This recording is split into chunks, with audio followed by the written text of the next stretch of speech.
Greetings, comrades! And have you noticed how everything in the United States is looking a little, well, Soviet lately?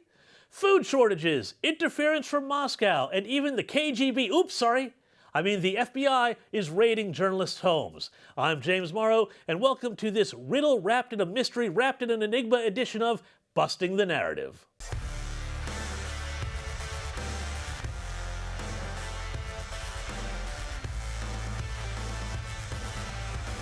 Just look at this footage from inside a supermarket somewhere in the American Midwest, where there's no, hey, hang on, that's the wrong footage. That's an old Moscow supermarket.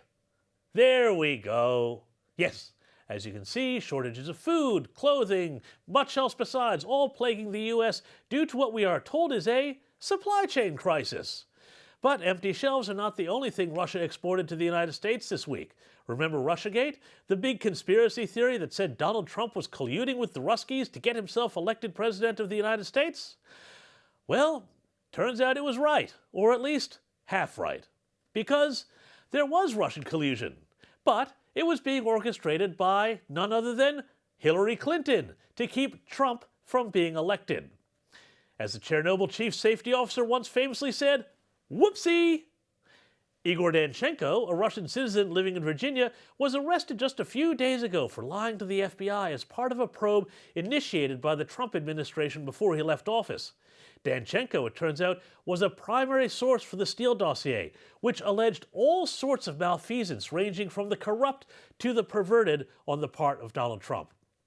And that Steele Dossier, which was paid for by the Clinton campaign, was eagerly lapped up by the media. Trumpeted by the website BuzzFeed, it then spread all over the Trump-hating press. Four Corners, the premier investigative journalism program at Australia's state-funded ABC, called it the story of the century, the election of US President Donald Trump and his ties to Russia. Not anymore, it's not. More like the beat-up of the century. In September, Clinton campaign lawyer Michael Sussman was indicted for also allegedly lying to FBI agents about Trump's links to Russia in 2016. The indictment says Sussman gave the impression he was simply a concerned citizen, informing the FBI about Trump's evil, wicked ways, when in fact he was working for Trump's presidential rival, Hillary Clinton.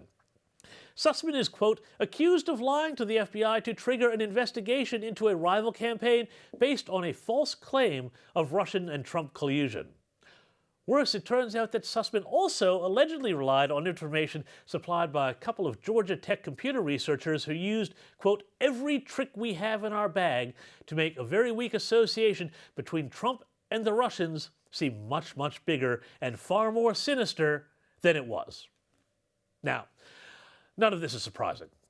The flimsiness of the Russian collusion fantasy has been so obvious for so long that even the Trump-hating Washington Post in 2019 started publishing a series of stories exposing the gullibility of fellow leftist media members like CNN and MSNBC, and it singled out Rachel Maddow for treating the Steele Dossier as, quote, a serious piece of investigative research, not the flim-flam, quick-twitch game of telephone that it was. The mud from this hackneyed attempt at political assassination will eventually stick to Hillary Clinton. And in fact, the Wall Street Journal said last week that the Steele Dossier should be renamed the Clinton Dossier. So you'd think that Democrat politicians would now be wary of this style of political subterfuge and instead just stick to what they were elected to do, which is, run the country. But no, the Biden administration, inspired by Hillary, is now trying to shut down its opponents by using, yes, the FBI.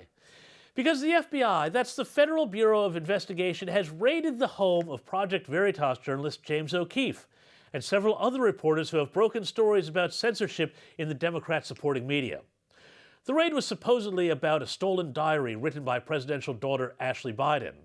Embarrassing though it might be, it is hardly the stuff of a federal crime requiring the offices of the FBI. O'Keefe described the ordeal on Fox News.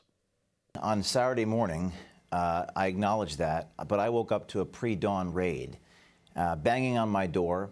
I went to the door to answer the door, and there were 10 FBI agents with a battering ram, white blinding lights. They turned me around, handcuffed me, and threw me against the hallway. I was partially clothed in front of my neighbors. They confiscated my phone. They raided my apartment. On my phone were many of my reporters' notes, a lot of my sources unrelated to this story, and a lot of confidential donor information to our news organization, Sean. So I've heard the phrase, the process is the punishment. I didn't really understand what that meant until this weekend. And Sean, I wouldn't wish this on any journalist. The FBI targeting opponents of the government? As the ABC said about Trump's supposed Russian collusion, the story of these men could come from the pages of a spy thriller, except that it's real. Seems like the left has gone from complaining about the Russians to acting like them. Thanks for watching, comrades, and please support this channel by liking, sharing, and subscribing below. And I'll see you next week for more Busting the Narrative.